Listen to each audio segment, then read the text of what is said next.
কারো মনে দুঃখ দেওয়া ঠিক না, সবার উপর আঙুল তোলা ঠিক না। কারো মনে দুঃখ দেওয়া ঠিক না, সবার উপর আঙুল তোলা ঠিক না। যারা মাহফিলে এসে চুপ করে বসে থাকে তাদের এখানে আসা ঠিক না। যারা মাহফিলে এসে চুপ করে বসে থাকে তাদের এখানে আসা ঠিক না।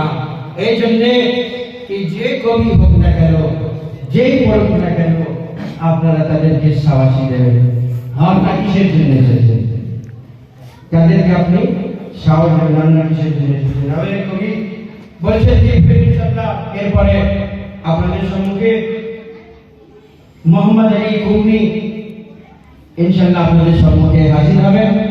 একটি আশা রাখবেন ইনশাআল্লাহ মোহাম্মদ আলী কুমি আপনাদের সম্মুখে কি রক্ত দিয়ে দিনের চিরাগ জ্বালিয়েছেন হুসাইন, রক্ত দিয়ে দিনের চিরাগ জ্বালিয়েছেন হুসাইন, খুব শক্তি দিয়ে দ্বীন ইসলামকে বাঁচিয়েছেন হুসাইন। রক্ত দিয়ে দিনের চিরাগ জ্বালিয়েছেন হুসাইন, খুব শক্তি দিয়ে দ্বীন ইসলামকে বাঁচিয়েছেন হুসাইন। এমন নামাজ কে পড়বে দুনিয়াতে সেজদা থেকে আর মাথা তোলেননি হুসাইন, সেজদা থেকে আর মাথা তোলেননি হুসাইন। এই জন্য ইমাম হুসাইন আলাইহিস সালামের নামাজ আর দাদা-দাদিদের নামাজের মধ্যে অনেক তফাৎ।